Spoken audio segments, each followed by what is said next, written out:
নমস্কার বন্ধুরা, আমি সমাপ্তি আর সুমন সমাপ্তি ইউটিউব চ্যানেলে তোমাদের সকলকে ওয়েলকাম জানাই। তো সকাল সকাল ঘুম থেকে উঠে আমার বাড়ির সমস্ত কাজবাজ হয়েও গেছে আর আমার স্নান করাও কমপ্লিট। তো তারপরে এই যে জামাগুলো আমি ছাদে এসে মিলে নিচ্ছি। আর জানো তো, তোমাদের সাথে নতুনত্ব কিছু শেয়ার করতে আমার ভীষণ ইচ্ছে করে, কিন্তু কি বলো তো, যেহেতু হাজব্যান্ড হাঁটাচলা করতে পারে না, ও বাড়ির মধ্যেই সবসময় থাকে, তো ওকে ছেড়ে আমার কোথাও যেতে ইচ্ছেও করে না। সেই জন্য আমি কোথাও সেই রকম যাই না। কোথাও যাওয়ার যদি ভীষণ দরকার থাকে তো তখনই আমি বেরোই। আর আস্তে আস্তে তোমরা সমস্ত কিছুটাই জানতে পারবে কেন হাঁটাচলা করতে পারে না, কি ব্যাপার। তো তোমরা আমার ভিডিওগুলো দেখতে থাকো, আস্তে আস্তে তোমরা সমস্ত কিছুটাই জানতে পারবে।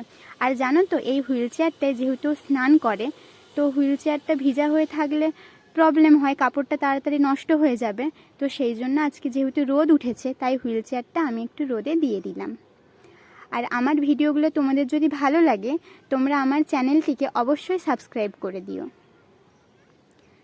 তারপরে এই যে আমি চলে এলাম ফুল তুলতে।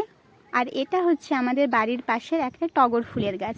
এই গাছটাতে জানো তো অনেক ফুল ধরে, তো যেটুকু আমার প্রয়োজন সেটুকু আমি তুলে নেব। এছাড়া সকালবেলায় পাশের বাড়ির কাকিমারা ফুল তুলেছে। তো তোমরা অবশ্যই আমাকে কিন্তু কমেন্টের মাধ্যমে জানিও, তোমরা আমাকে কমেন্ট করো, আমার ভালো লাগবে সেটা। তো দেখো, তারপরে আমার মন্দিরটাও ভালো করে আমি মুছে নেব। তো তোমাদেরকে তো আগেই বলেছি, আমাদের এই বাড়ির মন্দিরটা ভীষণ সুন্দর, তাই না বলো? আর বাড়ির সমস্ত এই কাজবাজগুলো করতে আমার খুব ভালোই লাগে। প্রত্যেকটা হাউসওয়াইফের তো এটাই ডেলি রুটিন, সকালবেলায় উঠে ঘর বাড়ি সুন্দর করে গুছিয়ে রাখা, তাই না? তো সেই সমস্তই কাজবাজগুলো আমি করে নিচ্ছি। তো এই যে মন্দিরটা মুছে আমার হয়েও গেছে। আর এরপরে আমি ছাদে এসে গেছি সন্না শাক তুলতে। এটা আমাদের বাড়ির পাশের একটা সন্না গাছ। তো গাছটি ভীষণ বড়, ছাদে এসে সন্না শাকগুলো তুলতে সুবিধা হয়। তো সেই জন্য আমি ছাদে এসেই শাকগুলো তুলে নিচ্ছি। তো এই যে শাক তোলা আমার হয়েও গেছে। আর তারপরে বাগানে এসে গেছি আমি লোটা খাড়া তুলতে। এগুলো হচ্ছে সাদা লোটার গাছ। তোমাদেরকে তো বলেছি আমাদের বাড়িতে অনেক সবজি গাছ আছে।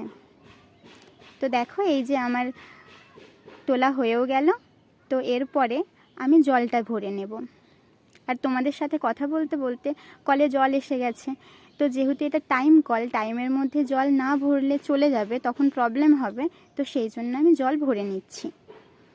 আর জানো তো, আমাদের পুরো বাড়িটা তালে মমো করছে। আমার কাছে যেই স্টুডেন্টগুলো পড়তে আসে, তার মধ্যে একটা বাচ্চা এই তালটা দিয়ে গেছে। যেদিনকে এটার কিছু বানাবো তোমাদের সাথে অবশ্যই শেয়ার করব।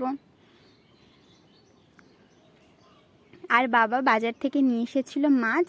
তো মাছটাকে আমি ভালো করে ধুয়ে নুন হলুদ মাখিয়ে ভেজে নিয়েছিলাম। আর তারপরে সরষা মশলা করে নিয়েছিলাম।